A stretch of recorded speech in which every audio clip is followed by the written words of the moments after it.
Welcome to the Fit Minute Podcast, where we talk fitness for real people.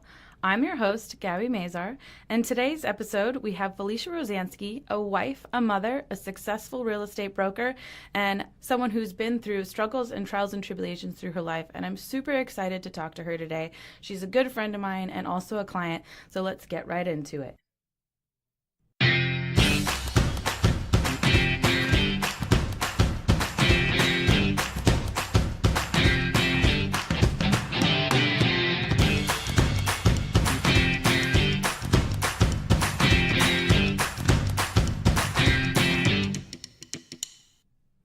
You're listening to the Fit Minute Podcast. Today, my good friend and a client of mine, Felecia, is on. Felecia Rozansky, welcome. Thank you. Happy to be here. I'm so happy to have you here today. I love your story, and I love what you've been through, and I just love talking to you, so I wanted everybody in the world to hear everything that you've been doing in your entire life, because you're a super successful person, and I just think it's fantastic, everything that you've done in your life. You were high up in the corporate world. I was a vice president of a marketing company in Manhattan. In Manhattan. Yes. You moved out here to Arizona from Manhattan. Yes. I don't know why in the world you would do that, but... Have you seen the weather lately? Okay, that's true. It is like 83 degrees here. So, anyway, how do you, as a successful real estate broker, as a wife, as a mother, how do you maintain your healthy lifestyle? I make it a priority.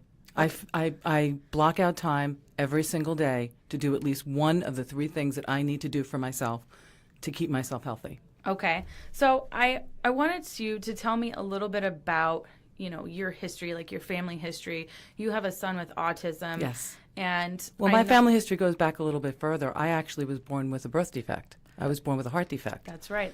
So when I was 2 years old, I had experimental surgery at Mayo Clinic, and I've taken the attitude that I'm probably not even supposed to be here. So every day to me is really a blessing, and I'm really take my health very seriously because I know how easily it could have gone the other way, and I would not have survived. It was truly an experimental surgery. Yeah. So I consider myself super lucky. Every day I'm born with the knowledge that life is really, really precious. Your body is really precious, and if you don't take care of it, it goes away. That is the most positive thing. I love it. I'm just totally encouraged by that, because so many people would take something like that and turn it into a negative thing. Well, actually, I had that experience when I was in high school. I have a scar up and down my chest that goes from the top of my chest pretty much down, and they called us zipper babies because it looks like we have zippers, because that's how the surgery was performed at the time.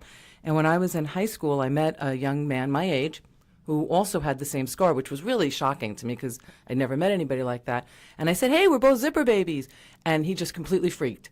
And ironically, my mom knew his mom, and his mother told me that his mother told my mother, "Don't ever let her bring that up again. It was the trauma of the surgery." Oh. Yet he had the surgery at the same young age I did, which was 2. My parents took the attitude, "You're a survivor. Yeah. You're just going to survive. Every day is just amazing because you survived this." They took it as a traumatic experience that altered the course of his life, but in a different way. Right. So I really credit my parents for giving me the positive attitude that I've always had. That is so amazing. I love that. So continuing that, so you had this experimental surgery, You've gone through life, you've really taken this positive outlook on life, and what really motivates you to be so positive and be so encouraging and just go for it? I mean, a VP in the corporate world in Manhattan is huge. Yes, it was stressful. I've always taken, when I was in my early 20s, and I would see a cardiologist every couple of years to check up on me. But when you become in your 20s, you kind of have to take your life, it becomes your responsibility, not your parents' responsibility, if not earlier on in life. Mm-hmm. And my cardiologist told me the heart is a muscle, and if you don't use it, it atrophies. And the best thing you can do for yourself is keep your heart healthy. Yeah. Because even though you still have a defect in your heart, my valve is, it's really complicated, but I really basically don't have one valve. So I just have to keep my heart super healthy and keep it pumping, keep my lungs super healthy. And he basically said, if you keep your heart healthy, you will live a very long and productive life. But if you don't, things can go bad pretty quickly. And I believed him. And so what sort of things do you do to keep yourself Well, when I was healthy? in my early 20s, I actually joined New York Road Runners Club, and I learned how to run. I mean, I know it sounds funny because everyone thinks how hard is it to run, but it's all about pacing, Running is pacing tough. and breathing and understanding how to do that. And ever since then, I was very fortunate because I got to that point where you get that runner's high. And I kind of got not super addicted. I do not ever get that runner's high. Not ever. I don't care what anybody says. I don't feel it. Good for you. Well, it got a little dangerous, honestly, because when I was running through the streets of Manhattan, because that's where I used to live, I once hit the hood of a cab because it was getting in my way. So I realized that maybe a gym would be a little safer for me to hang out in. So I started working out more on the treadmill and going on track. But it was just, it felt good. Yeah. And I felt that, when you habit is just that. It becomes a great habit. And when you break it, all of a sudden, when I would have like some off time, then I wouldn't feel so great. And I'd be, well, why am I not feeling good? And even though it is a struggle sometimes to wake up early or go to the gym after work, the payoff is just so much better. You just feel more grounded. Right. And a really good friend of mine gave me great advice once because when I was starting to run, I hurt myself like a lot of first-time athletes do. Right. And she said, you're never going to start at the beginning again. Even if you're hurt, you'll always pick up, you'll heal, you'll recover faster to where you are. It's not like you're ever starting at the beginning. Right. And I found that really encouraging. So. And the hardest part is actually starting. Once you Yes. start something, it's so much easier to either get back into it or just continue it. When you're in the very beginning, it's intimidating, it's scary. It's like, how am I going to be able to do this? How am I going to be able to fit this into my schedule? I mean, you in real estate, you get phone calls and show houses every single day, all hours. I mean, it's Yes. like it's tough to keep a consistent routine. You really, my grandmother told me a long time ago, everybody's got a little selfishness in them. Mm-hmm. And you have to be a little selfish, especially if you are a caregiver to, whether you're a parent or you're a caregiver to an older parent or whatever you're doing in life. If you don't take care of yourself, I mean, it's the oldest saying in the book, put the air mask on first. If you don't take care of yourself, how are you going to be able to take care of anybody? We mention that literally probably in every single episode because it's so true. It is true. I mean, it really is so true. Like, you cannot take care of your family. I mean, especially for you, you got your master's degree. I got my master's degree when I was in my early 40s. I have a son who was born in 1996. I have two sons, one born in 95. The other one was born in 96. And by 1997, we realized he was not developing the way he should. This was back in the day of dial-up internet, if you can remember that. 57th try. And there wasn't a whole lot of... And then it took like 15 minutes, and then it didn't go on, and you're like, what? I know. And then the little AOL was like, sorry. Yeah. But there wasn't a whole lot of information about autism at the time. So it's not like it is now. Thank God things have changed. And I'm thrilled that there's so much more awareness and things are so much easier in terms of understanding what's going on with your child so much younger on. But we didn't know with Eric, and I had to do a lot of work to get him, the help that got early intervention. I can never say enough about it. But I couldn't do that if I was falling apart. Right. My husband, I was very fortunate. My husband was able to work and support the family, and I was able to stay home and take care of my kids. But if I couldn't take care of them, there was nobody else. Right. And if I wasn't healthy, then who was going to watch after them? And kids take a lot of work, and especially a child with special needs. Right. And taking care of a child with special needs, let alone a child, and you have three. You have two sons and a daughter. Yes. You have one with autism, and your husband is a business owner. You've always been so, high up in business, and now you have your own business. It is so important because you can't even run your business if you don't have any of those things. You can't take care of your kids if you don't have your health. And you want to set an example for your children. I love that you said that. I mean, it's really funny, but we had, from the time my first son Daniel was born, he's 23 now, I told my husband, if you ever want to see anything resembling the body you married, you better get me a treadmill. And we were broke. I had stopped working. We just started a business, but we found the money. We scraped it together. And the rule was, with my kids, if you're not bleeding and there's no fire, leave me alone for that 45 minutes because they're mine. The rest of the 23 hours and 15 minutes belongs to the rest of you. But those 45 minutes were mine. They were precious, and I guarded them my entire life. My entire life being a parent, my kids knew this is mom's time, and they really had to think, am I bleeding? Is the house on fire? Right. It can wait. and they learned, and they did it. And even when the babies were little, I had them in a playpen by my, and I was a good example to my kids. Yeah. You know, they didn't always follow it, but as they've gotten older, they've sort of caught on. Yeah.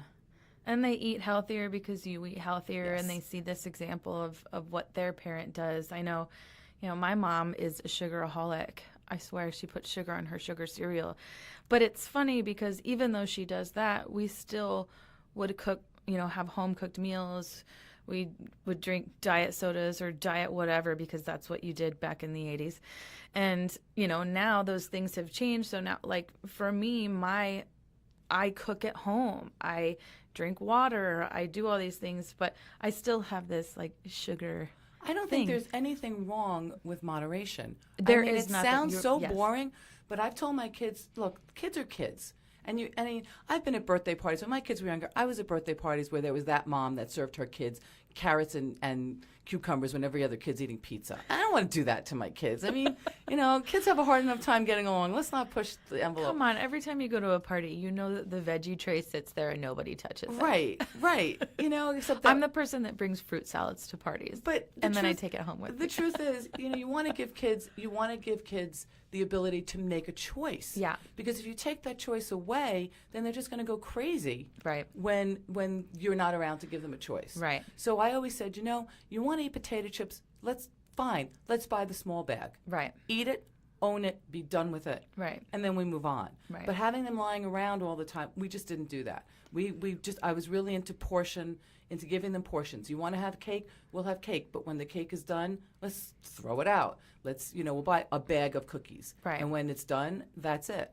And just teach them how to regulate themselves, because if they don't know how to regulate themselves, how are they, what do you think? They're going to turn 18 or 24 or whatever and know age? what they're supposed to do. And they have no idea. They'll go crazy. Yeah. How do you, as a wife,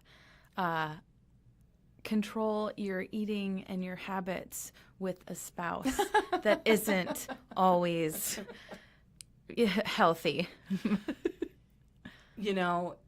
It was a challenge for a while. I have to say, it was a challenge, and it did cause a little dissension. he's a mechanic, so it's not like Actually, my husband's a gourmet chef, but that also includes gourmet chef, butter, right, oil, right. fats. Over time, I just made up my mind that if I couldn't change, I can't change anybody else. Mm-hmm. I can only control myself. Yeah. So he would make what he would make. When the kids were little, I would run the food. I would make all the food. But now, as I have a full-time job and he has a full-time job, and we share those duties, I just make sure that there's food in the house that I'm comfortable eating. And there are many times that the rest of my family chooses to have the potatoes, chooses to have the extra serving of meat. And I'll say, all right, but I'm going to have the fish dish, and I'm going to have the extra cauliflower, and I'm going to have 2 vegetables on the table instead of 1 vegetable. Right. And they may make fun of me, but I feel pretty good when I get dressed in the morning. And I can fit into that size that I want to, and not 2 or 3 sizes up. So you just make your own choices. You have to be responsible. You have to make it available. And sometimes they'll join me and eat healthy, and sometimes they won't, and that's okay. Mm-hmm. The hardest thing about being a parent or a spouse is letting it go, making people make their own choices. Okay, I like that. Tell me the story about the raisins from this morning. Oh, we were telling yes. me this morning about what? Well, I like I said, I try to have healthy things in the house, but everybody has cravings. Everybody, you have a long day, you're stressed out, you grab for something, and I've changed the things that I grab for when I'm stressed out or when I need that extra sweet thing. Last night I had a really great dinner. We had Greek takeout food, which is delicious. Who doesn't? Well, I love baba ganoush and all that fun stuff. Hummus. Oh, I could eat hummus by the spoonful. But I was at the end of the night, you're getting ready for bed, you go downstairs, you clean up whatever, and it's like, oh, I wanted something really sweet. Was I going to go and find where the chocolate was hidden? Was I going to go and get that, ice cream or the low-calorie ice cream? And then I just opened up the cabinet. There was a box of raisins. I grabbed a handful of raisins. I ate it, and I was like, that's sweet enough. Yeah. And I just, you talk yourself into it, you train yourself, and then you feel good about it. And I challenge everybody, and I've challenged everybody I know, go without bread for a week or 2. Yeah. And then have a piece and tell me how you feel. Or sugar. or sugar. Go without sugar for a week, and then you have it, and it's like, whoa. Yeah, and because the truth is, I don't really want that sweet candy bar. I mean, every once in a while, you have a bite of it, but it feels kind of gross after a while. When you really eat healthy, food's really delicious. Yeah. It's shocking. See, my issue here is, even though I'm healthy and a trainer, my boyfriend is very much the person that, like, he puts everything on the top shelf because he thinks I can't see it. So he'll go in like the middle of the night and buy like donuts or, candy bars. But the other day he got mad at me because I ate a piece of his candy bar, which we were talking about this morning. He had an almond Hershey bar. A piece. But I literally had just, the first top of it because that's all I wanted. And, he's like, why the hell don't you just eat the whole candy bar? I'm like, I don't want the whole candy bar. I just wanted a piece. I just wanted just the taste of chocolate just to get that craving out. I want this, but I don't want the whole thing. I don't need to eat the entire candy bar. And if I want another piece tomorrow or the next day, I'll just have that little bite. And that's, that's the moderation. It's allowing yourself to have those things, but not just completely going overboard. And that's, the consistency of lifestyle that gets you to where you really want to be. I know it's been said over and over again, I don't think you can overemphasize the importance of mindset. I really, really don't. You have to, and I learned this being the mother of a special needs child. This is the biggest lesson I got. I had to decide what our fate was going to be, and then I had to make it happen. There was nobody else that was going to help me.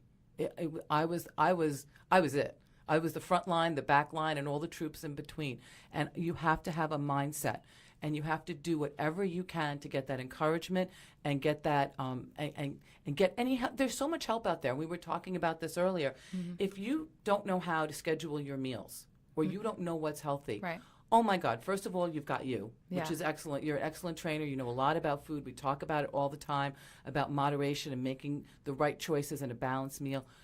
Go get an app. Go online. Join an organization. Right. Join a club. I mean, there's enough out there to fit every single person's need. If you don't want to look the way you're looking, then don't. Yeah. Then don't. Unless, there are a few people out there who have situations that, unfortunately, they cannot overcome. But for the majority, it's a mindset. Yeah. I was born, both my parents were very, very heavy almost my entire life. Yeah. I grew up with obese parents. And I watched my mother get diabetes later on in life. Unfortunately, she's passed on, not from diabetes, but it certainly didn't help the quality of her life. But I had the mindset. I was not that fat person. I was heavy when I was a teenager. Yeah. And somewhere along the line, by my senior year, I just made up my mind. But that's not who I really want to be. Yeah. And I just found my ways. And you have to be selfish a little bit. You have to love yourself, and you have to decide I can do better. And ask for help. Well, it isn't. You say selfish, but really it isn't selfish because you're taking care of yourself so that you can take care of others, so that you can be there for your family for the rest of their life, so that you can see your kids grow up. Your mom died fairly young. She's 69. Yeah. And that's sad that you don't have her with you anymore, and you don't want to leave your family young, especially having, your son is pretty amazing, and you've done a fantastic. Eric is in honors. He's in Barrett Honors College now. Yeah, I'm super. And he's proud got a of him. girlfriend. And he's got a girlfriend and friends and he's doing really well. Yeah, and you could have gone completely the opposite direction and just taken that and let it take you down, but you didn't. You were positive, you were motivated, you were like, I am not going to let this get me, not from day one. And I want other people to know that they can do that too. And that's so fantastic. We have a very limited time on this earth. Very limited. And nobody really knows.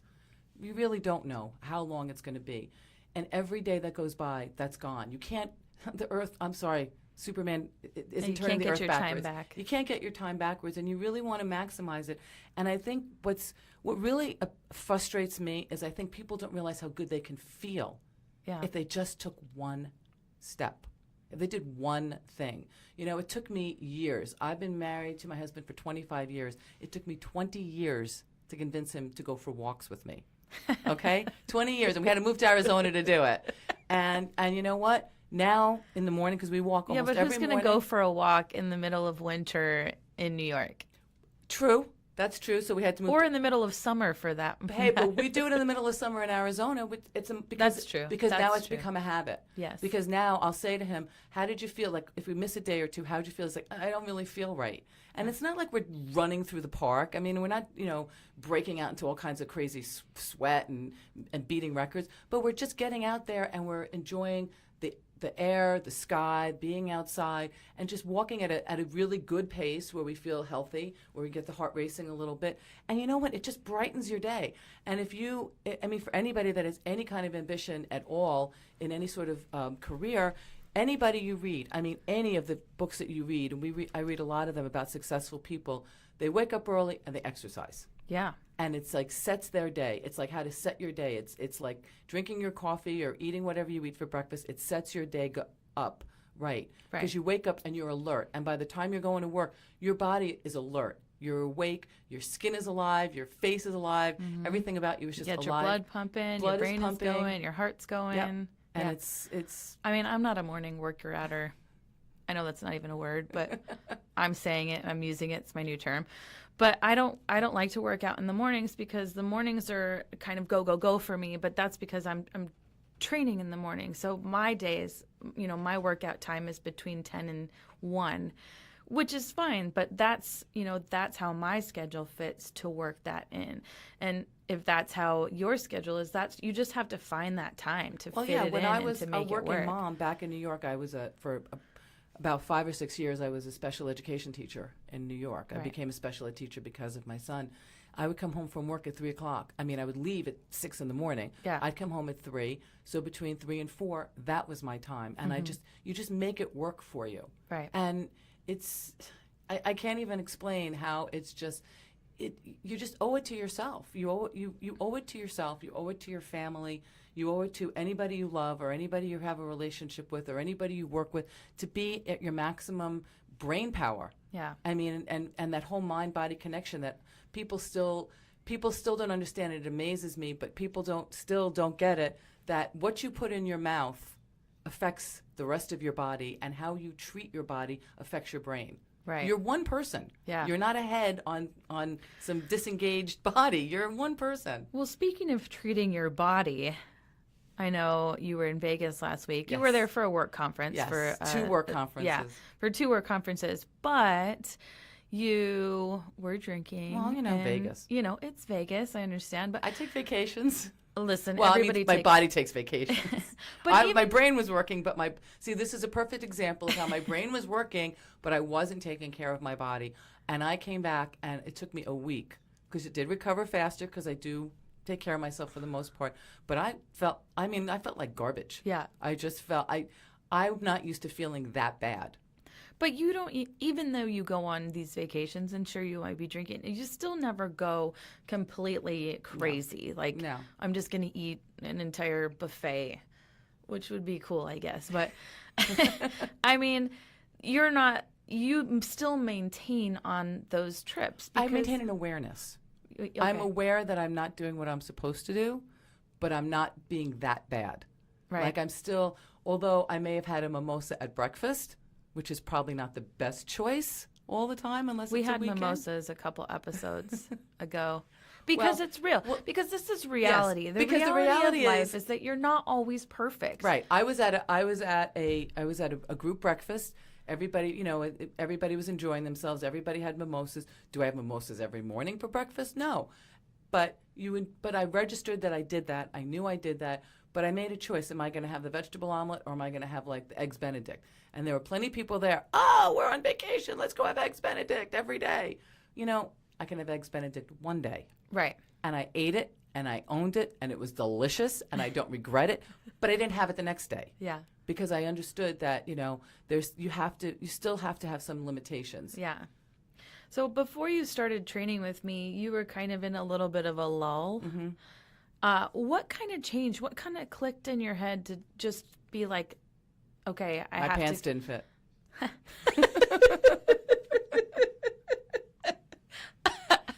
Okay, I mean, I guess that's a good Everybody has their aha moment. There's a certain weight that I told myself, and I actually have no idea how much I weigh. I go strictly by how I my have clothes no idea fit. how much you weigh. And when it's good, and when I go to the doctor's office, I turn myself backwards. I face the nurse, and I said, "Keep it your keep it your secret. Let's keep it your secret, shall we?" And they look at me, and I'm like, numbers freak me out. Yeah. They just do. Well, But I know because how my it can clothes be, fit. It can be very discouraging. From one day to the next, right. especially if you're a woman. That whole water weight gosh, thing is real. But it I know is how my pants fit. Yeah. And I know if I'm wearing pants, and when I start wearing too many stretchies, and when yoga pants becomes my only option, it's really time to, you have to just, they always say that weight creeps back on. But the mirror is the mirror. And the way things fit is the way they fit. Yeah. And if something's fitting tight one day, you could say, yeah, I drank a little the day before, or maybe it was water, or maybe there's more gravity on the earth today. I mean, you can say anything you want. Yes, gravity, But yes. 3 days in a row, 4 days in a row, Right. 5 days in a row, then you take a picture and what happened? Oh, there's a little double chin over there. You can only lie to yourself for so long. Yeah. Sometimes I put jeans on because I wear gym clothes every day. And sometimes I'm like, whoop, oops. Yep. Haven't worn these jeans in a while. But I mean, again, it's life. It is, there's going to be days where you have better days. There's days I look in the mirror and I'm like, wow, I feel pretty good today. And then there's days when I look in the mirror and I'm like, I really should not have eaten that entire bowl of pasta. Is it any different than getting yourself into debt? When you get yourself into a little bit of debt, you can stop spending, pay it off, and you're good again. Or you could just go, well, I'm already in so much debt. What difference does it make? Because I know so many people have said, well, I've already eaten. I've already had the hamburger. Why can't I have the sundae? I've already had 6 beers. What's the difference if I have 7 beers? No, you have the hamburger or the sundae. Yeah, that's right. And but it's a mindset. And when I say selfish, I just want to get back to that for 1 second because I think this is what messes a lot of people up. Nothing is as big of influence as the people that you surround yourself with. Oh, yeah. You are what is it? You're the average of the people, the five people you spend the most time with. Yeah. Yes. And there are people who, and they don't mean, usually they don't mean to be destructive, but they'll be like, oh, come on, you look so good. What's another bite? Yeah. Or I'm eating it. Why can't you eat it? Or come join me. Or I just ordered this big plate of fries. I can't eat it by myself. Yeah. Then don't. Right. Then don't eat all of it. And if you feel really bad, tell yourself, you know what? And I do this all the time. I have never ordered French fries, probably in the last 20 years, but I've eaten French fries because I will steal from someone else's plate, but I will say, I'm going to have 6 French fries. Yeah. And I'll steal them and I'll eat them. People feel better because I'm joining in their party, but I'm not gouging in their party. I'm just politely attending the French fry party. So you can do it as long as you have control. Yeah. Oh, well, Felecia, it's been so good talking to you. It's great. I think everybody should work with you. Aw, thank you. Because You're you make so it sweet. because you make it easy. There's no judgment.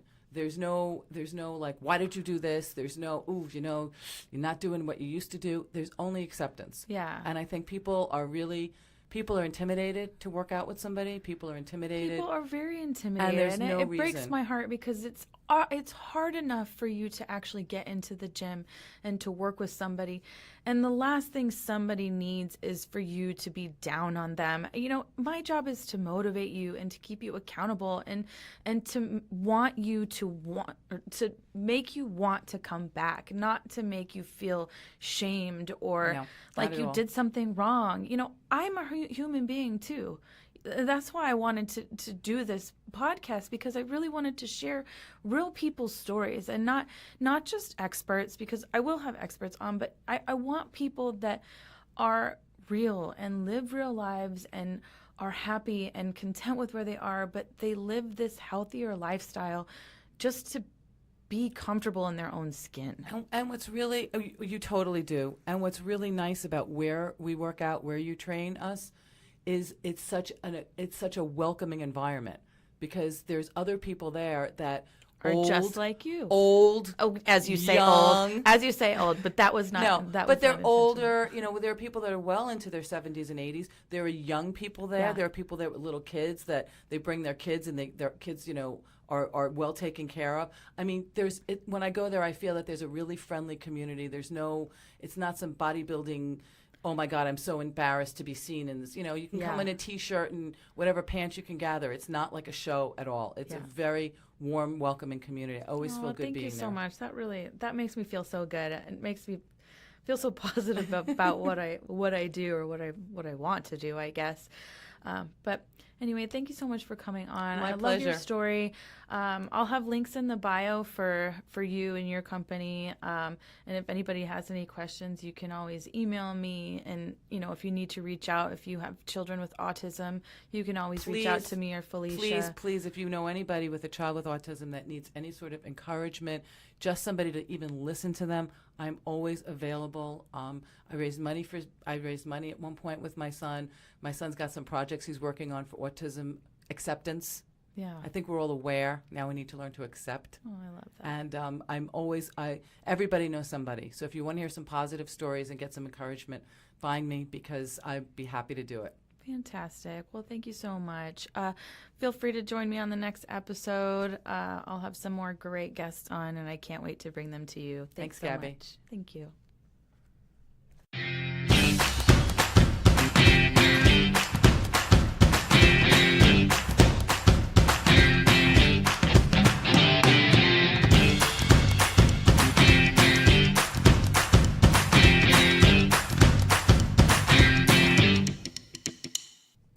Thank you so much for listening to the Fit Minute podcast, Fitness for Real People, with me, your host, Gabby Mazar. If you would like any more information on what we talked about today, you can find it in the show notes, or you can find it on my website, www.healthybodyworksaz.com. Please leave us a review if you like what you hear, or subscribe to our channel on iTunes or whatever platform you listen to. Join us next week to hear more stories about people just like you.